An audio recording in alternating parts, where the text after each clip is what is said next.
ada perang yang terjadi. AS Israel menyerang Iran. Iran salah satu peserta yang mungkin mundur.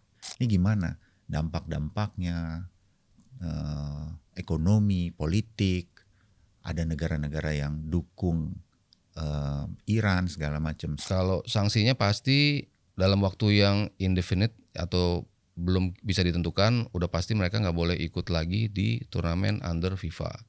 Jadi Selama kurun waktu tertentu tuh nanti. Dan itu biasa turun ke UEFA juga tuh. Mereka sangat-sangat butuh dana itu dan belum turun. Kalau misalnya benar-benar sampai tanggal 17 ini nggak turun, oke lah kita nggak jadi menyelenggarakan Piala Dunia di kota ini.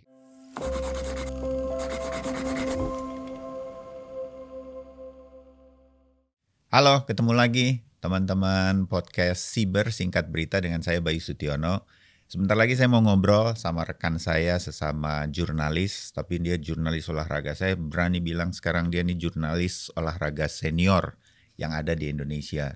Dulu di tabloid bola. Siapa yang nggak kenal tuh tabloid ya? Pasti kalau ngebahas olahraga membawa kita ke gelanggang, begitu kata mereka. Saya masih inget tuh tagline-nya tabloid bola. Nah, kita mau bicara apa sama rekan saya yang satu ini? Kita mau bicara Piala Dunia 2026 yang sebentar lagi kita akan saksikan di pertengahan tahun ini, Juni-Juli. Menarik karena bertambah pesertanya, kita makin lama nonton bola begadangnya. Tapi ada perang yang terjadi. AS Israel menyerang Iran. Iran salah satu peserta yang mungkin mundur kalau ini perang masih terus berlanjut. Bayangin udah tinggal berapa bulan. Amerika salah satu tuan rumah 2026 Piala Dunia ini, Kanada, Amerika, dan Meksiko. Meksiko baru aja perang juga tuh di dalam negeri. Pemerintahnya dengan gembong narkoba. Jadi situasi keamanan Amerika yang banyak tembak-tembak. Ini sebelum Amerika Israel menyerang Iran ya. Situasi perang narkoba di Meksiko itu udah jadi ancaman bagi penyelenggara Piala Dunia. Ini gimana dampak-dampaknya, ekonomi, politik, ada negara-negara yang dukung Iran segala macam. Spanyol misalnya, salah satu favorit saya nih. Kalau jadi di 2026, jadi ikut atau mundur juga dia. Apa resikonya kalau mundur? Nah, ini semua nanti akan dijawab sama Sabto Haryo. Cuma gue yang pakai jersey ini. Iya, baju wasit. Lo diundang podcast Singkat Berita, lo pikir serius kali ya? Sama aja Mas kita. Bayu Sutiono nih pasti serius nih gitu. Enggak lah yo, kita mau ngobrolin santai aja dan tetap situasi-situasi Piala Dunia yang gue pengen analisa lo. Pasti lo ngikutin kan nih ya? Iya. Menjelang Piala Dunia. Benar kan yang gue bilang nih ada krisis-krisis kayak gitu ya? Tapi sebelum kita sampai ke sana, lo tuh ngeliput pertandingan atau gelaran event sepak bola penting apa aja yuk bersama tabloid bola? Iya, kalau yang sekali pukul ya, istilahnya sekali pukul tuh kayak final Liga Champion yang kayak Itu gitu nggak terhitung itu nggak terhitung sih ya. Terus ada laga Premier League misalnya, laga La Liga, ada timnas uji coba misalnya, timnas luar gitu kan suka datang juga gitu. Cuman kalau yang event yang panjang yang pasti ninggalin Jakarta itu lebih dari sebulan, biasanya kan 32 hari, 34 hari. Itu kan kayak Piala Dunia, Piala Eropa. Ya. Piala Eropa tuh 2 kali liputan. 2 kali loh. 2008 sama 2012. Swiss Austria dan juga Polandia Ukraina. Itu masing-masing 34 hari kalau nggak salah. Iya. Dan paling panjang Piala Dunia kebetulan 2014 di Brazil. 42 hari itu ada di sana. Jadi pre-event 2 hari 3 hari sebelum aklimatisasi, lihat situasi di mana kita harus ngapain itu kan.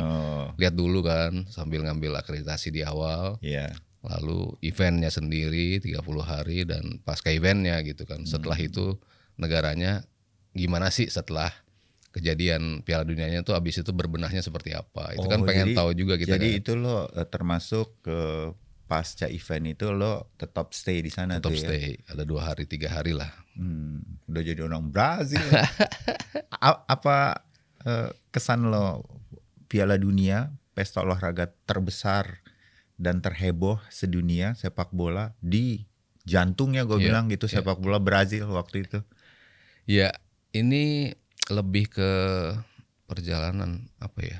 Bisa dibilang spiritual juga bisa gitu karena apa yang gua rasain di sana gitu ya, itu kayaknya betul-betul melihat negara yang gue bisa bilang negara yang paling gila sepak bola itu Brazil. Kan Setuju. banyak yang mengklaim seperti itu ya. Inggris orang bilang apa football's coming home tuh Iya, baliknya ke Inggris gitu iya, kan. lahirnya dari Lahirnya sana di soalnya sana katanya. lah, Argentina mengklaim seperti itu, even kita bilang negara bola gitu kan.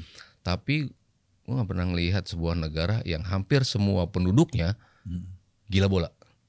Iya, Hampir semua penduduknya. Jadi setiap orang yang gue temuin, gue ajak ngobrol, passion terhadap bolanya tuh gila gitu. Ibu-ibu jual sayur gitu ya, ajak ngobrol gitu. Woi, Corinthians, Botafogo, ngelotok banget gitu ngomongin bola gitu. Apalagi timnasnya gitu kan, timnasnya udah nggak kehitung lah ya. Ngomongin tentang sepak bola tuh hampir semua orang gitu yang ditemuin, ditanyain bola, pasti tahu tentang bola secara passionate. Kan jarang ya kita melihat seperti itu. Di Inggris kan belum tentu semua orang ngomongin bola gitu. Iya. Even di Spanyol gitu, pernah ketemu orang, apa favorit sport lo? Baloncesto. Itali kata orang ngomongin bola di Itali lo pasti akan dianggap lo Iya, akan pasti termasuk diajak juga ngobrol Itali gitu. gila juga gitu. Tapi ada beberapa orang yang nggak passion tuh sportnya itu juga gitu. Ada yang gila basket, ada juga gitu di Spanyol gitu yang gila basket banyak juga gitu. Nggak terlalu into sepak bola gitu. Tapi di situ bener-bener semuanya ngomongin bola dan ngelotok secara pengetahuan gitu. Padahal orangnya yang asal aja randomly kita temuin gitu. Wah gila ya Brasil tuh seperti itu gitu. Mereka memandang bintang mereka yang sedang bermain seperti apa, memandang legendanya seperti apa. Ketemu beberapa mantan pemain yang pernah main di Piala Dunia juga ada waktu itu ketemu. Oke. Kan kita berangkat ketemu Jackson Tiago juga, coach Jackson gitu kan. Kita ke sana, dikenalin sama beberapa teman-teman dia. Ada yang pernah ikut Piala Dunia juga tuh tahun lupa tuh saya tahun berapa ya. Tahun 60-an kalau nggak salah dia pernah ikut di Piala Dunia gitu. Pas kita cross check, oh ya bener ya, ini pernah ikut nih orang gitu. Dan akhirnya ketika isu pemain Brasil kok banyak yang kayaknya mikirin duit gitu ya, kayak mau main di Cina, mau main di apa negara-negara yang nggak populer sepak bolanya karena mereka pengen duitnya gitu. Wajar gitu, mereka bilang gua tuh orang-orang lama. Mereka masih bisa membanggakan cerita ke anaknya bahwa mereka pernah ikut di Piala Dunia, pernah main di Piala Dunia. Tapi how they live setelah tua itu nggak kelihatan sama sekali gitu. Mereka tinggal Gak ada jaminan bahwa Iya. lo dulu main di Piala Dunia terus lo jadi seseorang di Iya. sana atau secara kehidupan ekonominya gimana gitu. sama sekali kayak ini kayak bukan potongan mantan pemain dah, maksudnya bukan superstar sepak bola gitu. Kok bisa kayak gini ya? Tapi kalau ngeliat-liat orang sekarang, lo nggak tahu apa yang kita alamin di Brasil sih, gimana kita ngidupin keluarga di sana. Jadi kalau gua ada kesempatan untuk dapat duit, ya itu yang membuat kita memilih jalan yang seperti ini gitu, karena kita punya banyak yang ditanggung dan oh ternyata di Brazil oh seperti itu gitu ya. Bisa melihat di luar sepak bolanya gitu. Jadi yang tadi bilang kayak spiritual journey tentang sepak bola, kalau di negara lain benar-benar tentang bolanya, tapi ini yang di luar sepak bolanya banyak dapat ketika dapet liputan juga Piala ya. Dunia Brasil. Oh, jadi banyak tulisan dong waktu itu. Iya. Nggak putus-putus lah itu ya. Tapi ada cerita-cerita yang ada kaitannya nggak di Piala Dunia 2014 di Brazil itu, atau di dua Piala Eropa yang kebetulan nyerempet-nyerempet sama situasi politik waktu itu. Nah, yang menarik Brazil kan lumayan kenceng juga untuk ya so-called mafianya lah ya.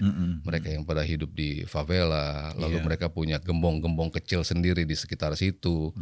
Di Sao Paulo juga gede banget basis mereka seperti itu. Tapi pas Piala Dunia totally safe. Brazil tuh benar-benar safe. Hampir nggak ada kejadian sama sekali concerning apa yang kita khawatirkan. Apa yang kita tahu tentang Brasil selama ini, lu jangan ke tempat yang sepi deh. Bakal ada inu itu sama sekali nggak ada. Jadi kayak didukung sama Betul, semua kan kita pihak. penasaran ya, kok bisa ya Brasil kayak gitu kan?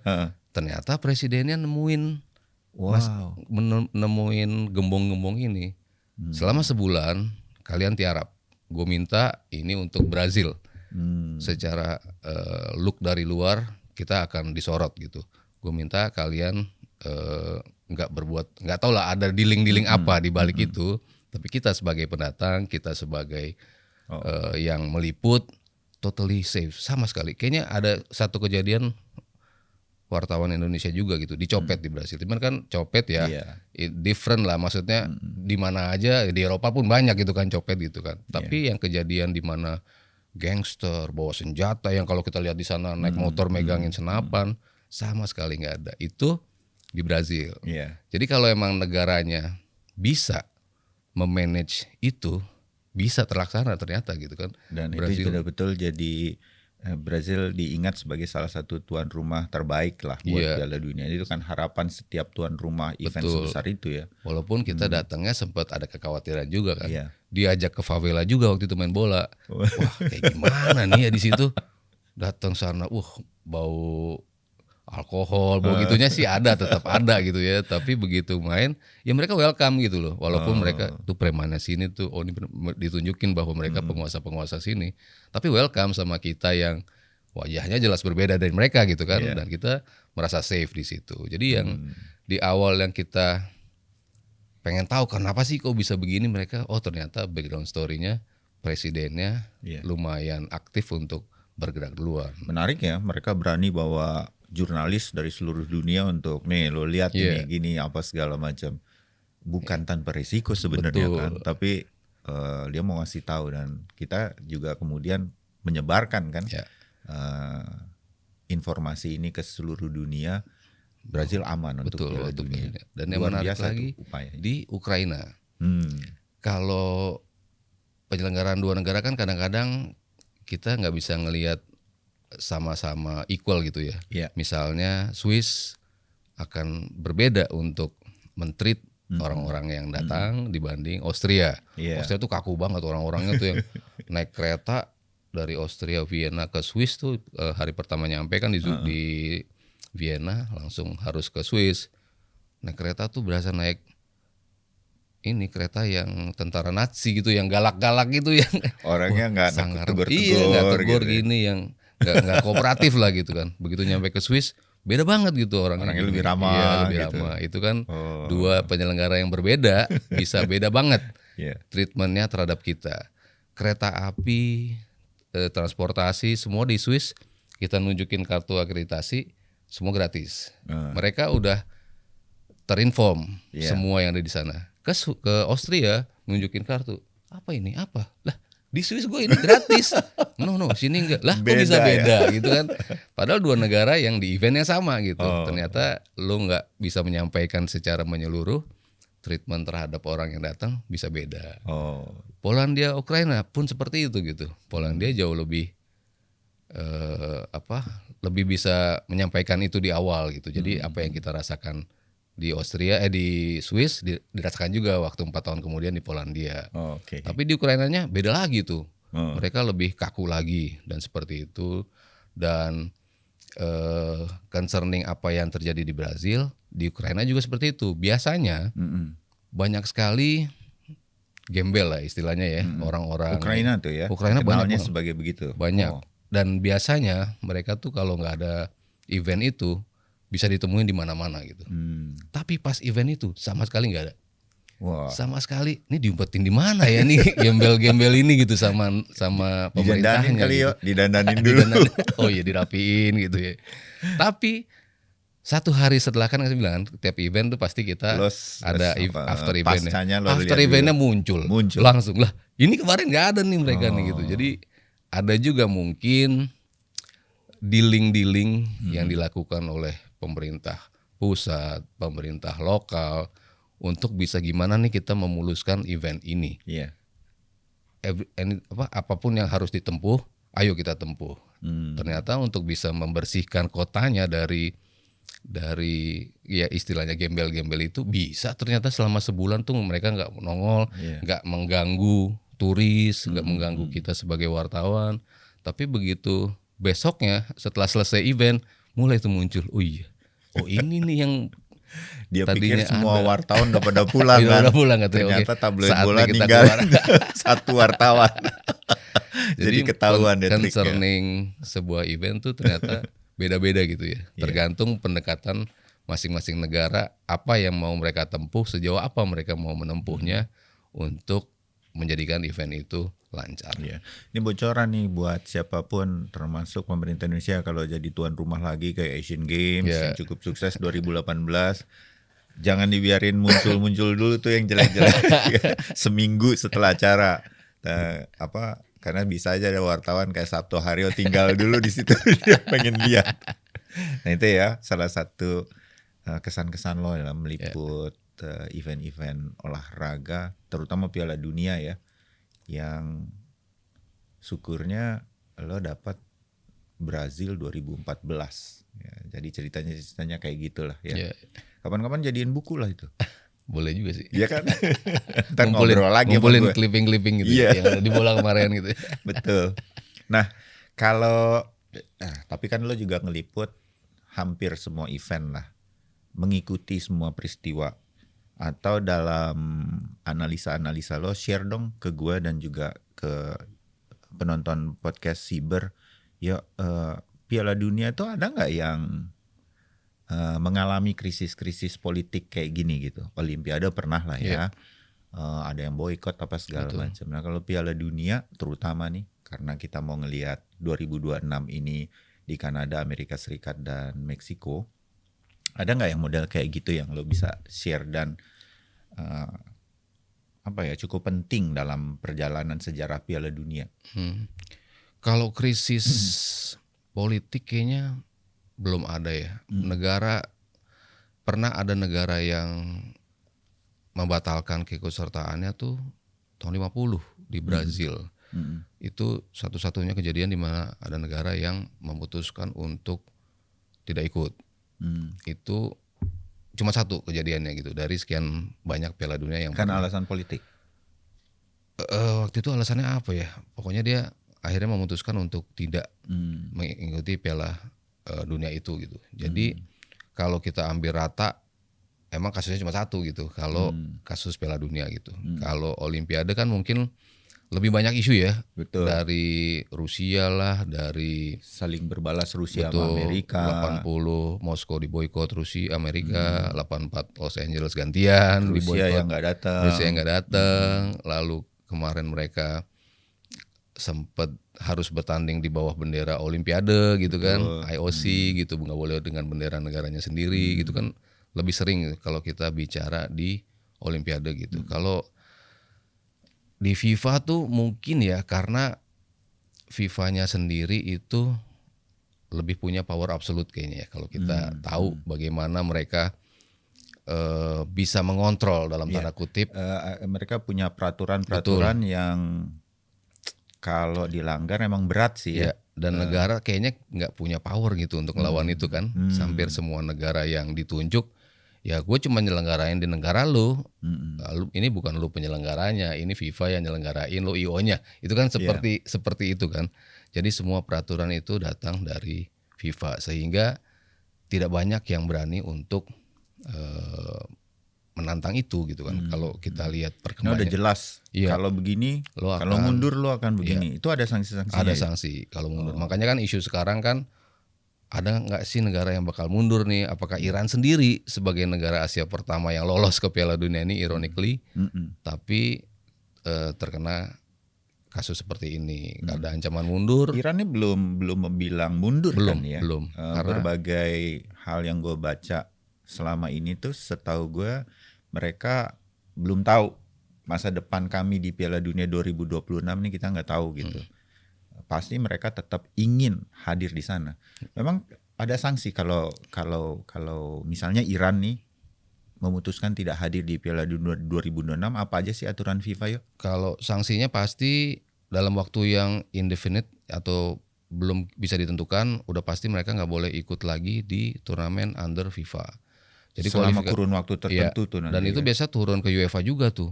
Waduh. Jadi piala misalnya mereka nggak ikut piala kualifikasi Piala Dunia, ntar otomatis Piala Asianya pun under AFC juga kayak gitu tuh. Karena kan walaupun mereka bilang masing-masing punya kedaulatan sendiri-sendiri, masing-masing konfederasi. Ya, biasanya tapi kalau satu garis lah itu iya, ya. kalau FIFA bilang gini ke AFC, biasa AFC juga akan menerapkan itu gitu.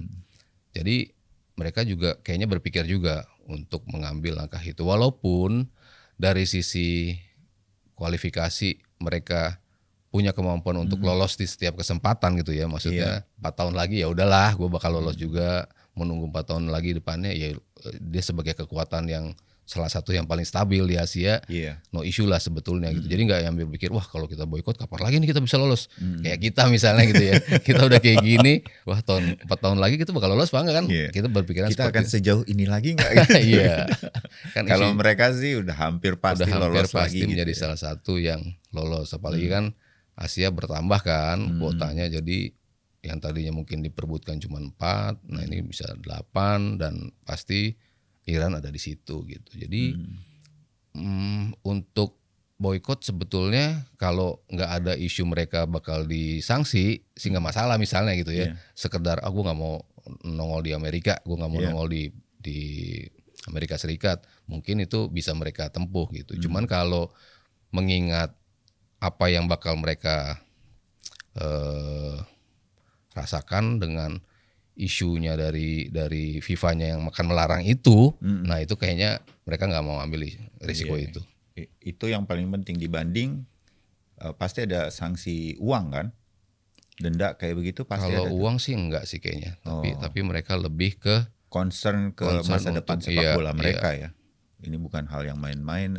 Apakah Iran kan akan di-ban juga? Kan pasti kan bentuknya kan FIFA kan kencang juga dalam kayak gitu-gitu. Iya. Kalau dari sisi ini gue ngobrol sama lo tuh sambil nanya juga, apa bener nih kan sempat muncul tuh di media sosial Indonesia ada kemungkinan jika Iran benar mundur. Emang sejauh mana sih? Gue pengen tahu lo lebih dalam lah soal ini. Ya makanya gue pakai ini kan supporter jersey kan. Tiba-tiba tetap ada harapan ya. Ada panggilan tetap ada. Ini apa namanya kalau wild card ya gitu ya. Tiba-tiba dipanggil ulang gitu. Kan kalau bicara negara-negara yang kemarin di round 4 emang yang sudah lolos Arab Saudi dan juga Qatar. Itu kan 2 negara yang sudah lolos duluan gitu. Iya, kalau itu lolos benar lewat lewat kualifikasinya. Kualifikasi babak 4 itu. Betul, ya. Di bawahnya kan Irak yang ada di atas kita, di samping sana tuh Uni Emirat Arab ya. Yang akhirnya Irak lawan Uni Emirat Arab menang Irak gitu. Akhirnya Irak yang ke round 5. Jadi misalnya si Irannya jadi mundur nih. Jadi mundur, yang entitled untuk masuk situ memang Irak karena kan yang paling dekat jaraknya. Jadi ada urut kacang peserta terbaik di round terakhir kemarin. Itu jadi acuan bagi FIFA ya. Jadi kan Indonesia agak bawah. Kurang baik tuh. Cuman untungnya semua negara yang bertanding di round 4 adalah dari negara Teluk nih. Negara-negara yang airspace-nya lagi kena ban kan, maksudnya lo nggak boleh terbang. Jadi semua pesawat yang ada di Irak, yang ada di Uni Emirat Arab, yang ada kemarin ada Oman juga, itu airspace-nya nggak bisa diterbangin. Sementara mereka harus melakukan kualifikasi atau playoff ini akhir Maret ini kan. 29 atau 30 Maret ini. Jadi mereka terancam gagal ikut kualifikasi. Terancam nggak bisa keluar dari negaranya untuk sampai ke lokasi gitu kan. Kecuali FIFA ada aturan mengatasi masalah ini ya. Betul. Apa dimundur atau gimana? Kan sempat dimunculkan isu bahwa kita mainnya di Qatar aja untuk kualifikasi ini, mainnya di Qatar. Tapi kan sama aja airspace-nya kan sebenarnya nggak boleh masuk pesawat juga. Jadi kalau lo sesama lokal yang bermain di situ mungkin nggak masalah gitu. Tapi kan ada negara lain, ada tetap aja nggak bisa ke Qatar. Iya, gitu. Dari Amerika Selatan kan nggak bisa ke situ juga, dari Afrika nggak bisa ke situ juga. Jadi susah juga gitu. Apakah kita akan mengambil jalur darat? Nggak mungkin juga gitu ke negara yang aman untuk bisa didatangin pesawat lain. Isunya seperti itu. Wah, naik bus 30 jam itu nggak aman. Bisa jalur darat tapi kan sangat memakan waktu dan tenaga lah bagi para sepak bola. Makanya muncul belum putus nih, makanya muncul isu Indonesia yang airspace-nya aman nih. Oh, Indonesia available nih, bisa terbang nih. Indonesia. Jadi isu yang paling membuat kita mungkin bisa tersenyum lagi itu. Cuman kan plus ya mungkin kan Ini gue sambil baca ini 2 artikel gitu, gue pikir bisa jadi nih FIFA ngelihat netizen Indonesia lumayan nih buat Iya. ngangkat 2026 Piala Dunia kan. Iya, iya. Udah pasti heboh lagi nih gitu kan. Anyway, tapi itu ya masih sebuah Masih. perkiraan-perkiraan Kalau aja Irak ya. sendiri pengennya udahlah kualifikasi ini kita mainkan nanti aja di menjelang-jelang Piala Piala Dunia. Dunianya aja. Jadi nggak di bulan Maret. Di mana kan mereka kan mainnya di Meksiko kan. Iya. Meksiko mainnya di Guadalajara pula itu. Waduh. Sarangnya si Jalisco itu. Jadi kan mereka khawatir juga kan. Ya, yang kemarin ada Yang kemarin gembong kartelnya itu. Ya itu aja belum selesai itu, Betul. kita belum dengar apa-apa dari Iya. pemerintah Meksiko. Aman gak itu semua ya? Itu makanya concern juga kan. Lo makanya jangan sekarang deh, lo mundur aja, nanti kita mainnya di seminggu sebelum Piala Dunianya. Jadi nanti negara yang lolos stay di situ, negara yang nggak lolos pulang. Kan sebetulnya bisa Sesimpel juga itu ya. simple kan. Jadi lo kualifikasinya udah mendekati jalur itu gitu. Mereka mengusulkan seperti itu, Graham Arnold selaku pelatih dari Irak. Dan ini belum putus nih Belum ya. putus. FIFA belum bilang apa-apa. Kayaknya semua masih menanti situasi perang ini ya. Iya. Dalam 1-2 hari ini sih Trump udah bilang tuh kan, mungkin mereka akan segera menghentikan invasi. Ya. Karena Irak udah lumpuh katanya. Irak bilang, kita kalau ini siapa yang mau kehilangan muka aja nih. Iya. Tapi bagi kita semua berharap ini cepat selesai kan. Indonesia mau berangkatin jemaah umroh, jemaah haji, Piala Dunia sebentar lagi kita pengen lihat. Belum situasi ekonomi kan. Betul. Semua negara udah alert, minyak akan naik dan lain-lain. Nah, lo ngeliput event olahraga semacam ini, kita kan tahu nih, termasuk Asian Games, Olimpiade segala macam, itu sponsor kan terlibat bukan main nilainya kan, ya. Iya. Kalau misalnya sampai ditunda seperti Olimpiade Tokyo, itu pengaruh-pengaruhnya yang lo tahu apa aja itu secara ekonomi, secara sponsorship, negara-negara penyelenggara gitu ya. Selain peserta juga terganggu sih sebetulnya kan. Persiapan atlet itu kan nggak mudah. Betul. Olimpiade Tokyo kemudian mundur. 16 tahun usianya kan? Peaknya iya. 16 tahun harus apa dan segala macam. Nah kayak gitu ada catatan-catatan khusus lo ngelihat ini semua Iya, dari kalau sisi ekonomi. sisi ekonomi itu kan emang dinantikan banget ya, terutama sama Amerika yang kotanya ada 11 yang dipakai. Iya, paling banyak Paling mereka banyak Amerika Serikat, Kanada 3, Meksikonya 3 gitu kan. Kota-kota yang ada di Amerika itu jelas, dan semua kota-kota yang ada di Meksiko dan Kanada juga biasanya ngebikin fun zone. Fun zone itu kan salah satu yang generate uang lumayan gede juga gitu kan.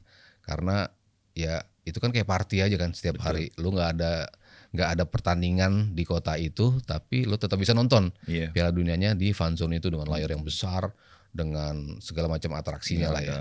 Ada tempat makan minum di Iya, sekitarnya gitu kan. Itu menjadi isu juga di Amerika ketika semuanya udah memetakan bakal ada pendapatan berapa, akan ada berapa turis yang datang, Iya. negara-negara mana aja yang akan tanding di dekat situ, yang kita buatin fun zone, kira-kira kita bakal generate uang berapa, itu udah dikalkulasi tuh sama kota-kota masing-masing.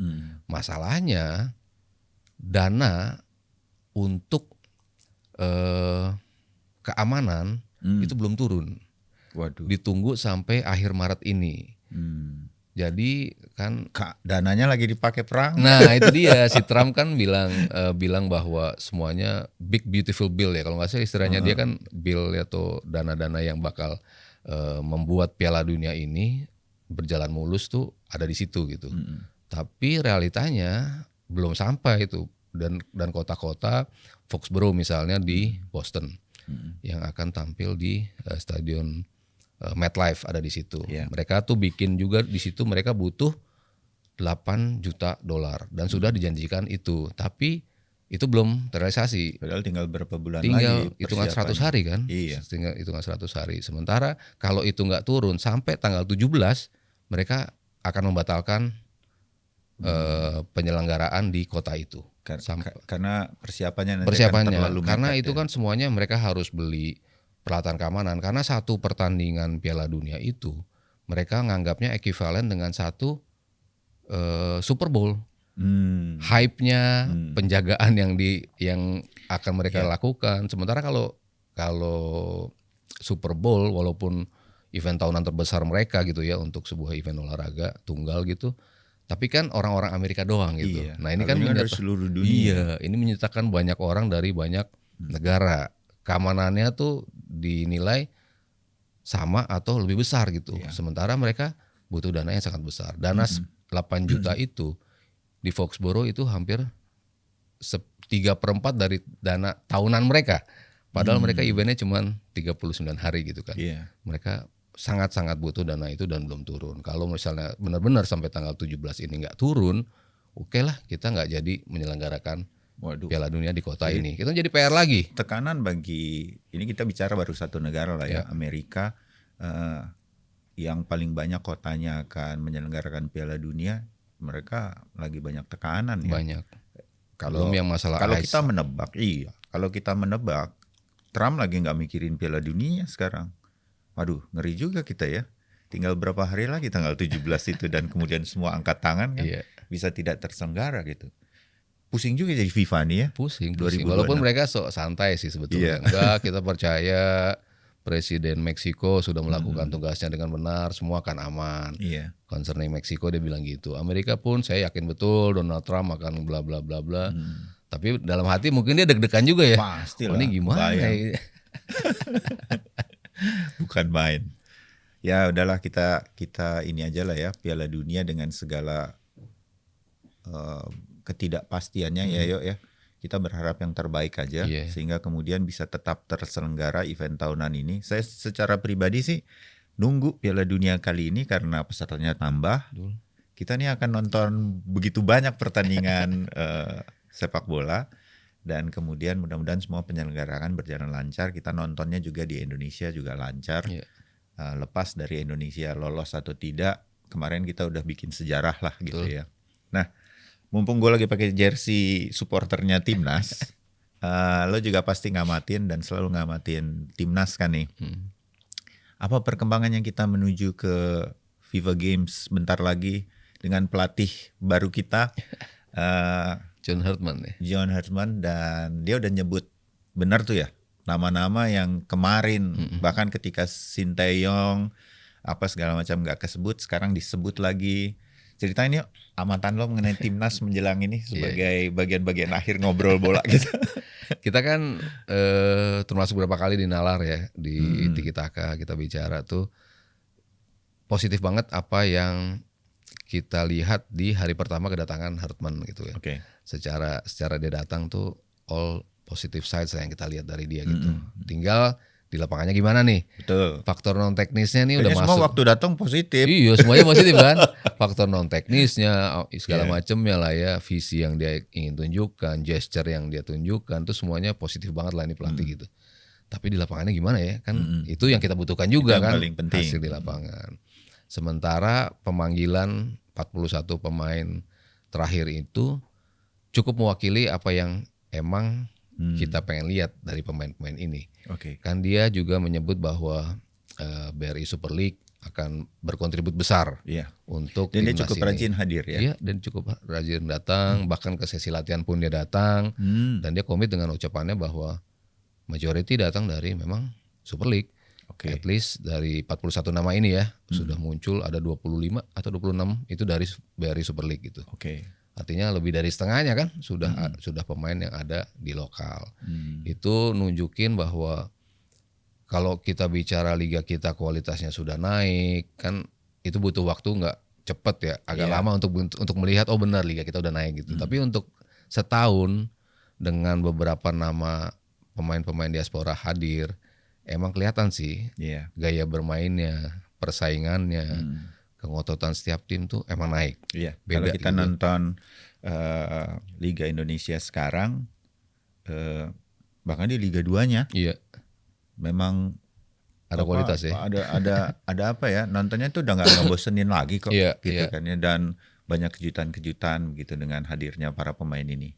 Lanjut yuk. Jadi Jadi ini lo ngelihat dan itu on the right track on the right track. menurut lo dan teman-teman yang sering mengamati ini dan dari pemilihan pemain sampai saat ini. Jadi kalau ada nama yang miss, kan kalau memang Tom Haye, si Shane Patinama karena hukuman, mereka nggak ada di list. Lalu yang cedera, Asnawi, Pratama, Marcelino, itu kan cedera gitu ya. Tapi yang ada existing memang yang mewakili para pemain yang memang sedang tampil bagus di klub masing-masing. Tampil bagus, tampil sering, nggak sering di bangku dan cadangan. kombinasi antara pemain muda juga. Pemain U22, U23-nya banyak juga. Nama-nama yang kita sering sebut, kira-kira yang punya potensi masuk timnas siapa aja ya? Yang sering kita sebut muncul di pemanggilan kali ini. For example, Doni Tri Pamungkas sering kita sebut, Jan Sraven kita sering sebut yang punya potensi nih, Fajar Faturrahman muda juga sering kita ungkapkan kalau misalnya pelatih butuh pemain muda siapa ya, itu selalu kita munculin. Kan lo sambil komentari itu kasih tahu nih gitu. Ternyata mudah-mudahan didengar nih gitu. Ternyata benar nama-nama ini muncul. Karena kalau kita melihat sebuah timnas diumumkan, kita memang harus melihat itu, ya kan? Mau di Piala Eropa, Piala Dunia, semua negara tuh udah ngasih lihat ini the next generationnya siapa kan gitu kan. Betul. Dan Indonesia harus udah menampilkan ini nih ya dari amatan lo ya. Arkan Fikri kita kan juga selalu sebut nih bagus nih, punya potensi, bener masuk juga ke situ gitu. Apakah memang karena lagi posisi Tom Haye-nya nggak ada sehingga mencoba beberapa nama di situ ya mungkin salah satu upaya lah ya, mencari yang bisa dari pelatih. Tapi kan kita juga berpikir kalau Rizky Ridho, kalau Witan, kalau Yakob Sayuri akhirnya permainannya bisa naik karena berdampingan dengan pemain-pemain berkualitas yang datang dari luar, ya pasti pemain-pemain muda ini bisa juga dong kayak gitu. Jadi berilah kesempatan buat pemain-pemain muda ini. Akhirnya muncul kan, ngebayangkan Arkan Fikri di sampingnya Tom Haye. Kita butuh Rizky Ridho lain kan? Yang mampu menunjukkan dirinya, gue lokal tapi levelnya gue bisa seperti ini. Terintimidasi, gue mau belajar dari mereka. Mindset itu yang dibutuhkan pemain-pemain muda. Pemain-pemain muda nih, kalau gue sebagai pemain muda dipilih, gue harus ngelihat Rizky Ridho lah ya. Rizky Ridho bisa gitu ya, dan nggak terpengaruh dengan nama-nama yang bermain di Eropa ini gitu ya. Jadi on the right track. Kapan sih mereka mulai latihan dan kemudian kita harus ngelihat kapan sebagai sebuah awal timnas baru ini dengan pelatih baru ini akan muncul. Kalau di tengah kompetisi kan agak rumit karena yang ada di luar kan pasti nggak bisa langsung datang 2 hari sebelum, biasanya kan seperti itu gitu. Rencananya weekend ini kayaknya peluncuran jersey dulu tuh, jersey baru kayaknya weekend ini tuh, jadi kan hype-nya di build dulu nih. Iya, makanya gue pakai nih, mungkin ini terakhir nih gue pakai karena udah berubah lagi. Yang penting kita keren terus se-Asia Tenggara dulu aja. Pasti. Bikin Malaysia bingung dulu, kok keren terus gitu. Itu kayaknya lihat promo-promonya kayaknya weekend ini tuh bakal mulai keluar. Nanti mungkin yang lokal setelah Lebaran mungkin lebih cepat akan bergabung pemain-pemain yang ada di Super League gitu. Mungkin mereka akan bisa lebih dulu bergabung sebelum pemain-pemain diaspora datang. Ya. Berapa banyak pemain diasporanya dari amatan lo yang dari luar negeri ya? Karena kan gini, pemain diaspora yang dulu kan udah banyak yang main di Liga Indonesia. Mereka udah lebih cepat bisa beradaptasi dengan pemain-pemain muda yang juga udah sering ketemu mungkin di Liga 1. Ini akan lebih baik nggak? Karena kalau makin sedikit diaspora yang di sana kan mereka memang tinggal adaptasi aja dan mudah-mudahan lebih cepat gitu kan adaptasi mereka. Kayak gitu nggak ya? Kalau agendanya kan ada 2 ya. Satu, FIFA Series ini kayaknya untuk persiapan Piala Asia di Januari. Sementara depan ya. Di bulan Juli, Agustus ada Piala AFF. Jadi kan ini mungkin kenapa pemanggilannya cukup gemuk karena pengen lihat untuk 2 event ini nih. Kalau pemain-pemain yang ada di Liga 1, mereka kan akan main di AFF pasti. Karena kan diaspora nggak mungkin datang di bulan Juli Agustus karena mereka sudah persiapan liga. Iya, sibuk-sibuknya tuh mereka di sana. Jadi agendanya dilihat di 2 ini gitu. Ketika mereka di FIFA Series akan dilihat full pemain inti bermain dengan diaspora oh ini adalah potret kita nanti untuk Piala Asia nih Ya, di Januari. Walaupun nanti September, Oktober, November ada FIFA Series lagi, ada uji coba lagi gitu kan sebelum kita tampil di Piala Asianya gitu. Terus kalau kita bisa bilang tanpa pemain diaspora, kita lihat AFF nanti Iya, ya. tanpa gitu pemain ya. diaspora, tapi kan tim diaspora udah B-nya banyak lah, di sini. Tim B-nya gitu ya. Walaupun udah banyak pemain diasporanya ya Iya. di sini. Tapi kan udah banyak di sini. Iya. Oke. Jadi ngelihat dua agenda itu kayaknya bisa dilihat pemetaannya seperti apa, kebutuhannya seperti apa, dan kalau kita ngelihat para pemain diaspora ini bisa main di AFF, kayaknya udah bukan mimpi gue sejak kecil lagi tuh ngeliat Indonesia juara AFF ya. Kayaknya dari dulu final mulu kalah, final mulu kalah. Ampun. Aduh, yang tahun berapa sih itu kita udah ngalahin Malaysia di awal? 2010. 2010 ya? Iya. Di final kita kalah sama Malaysia ya. Itu gregetannya setengah mati Di kita sini ya. menang 5-1 lagi kan. Iya, ampun. Tapi itulah sepak bola ya. Tapi mudah-mudahan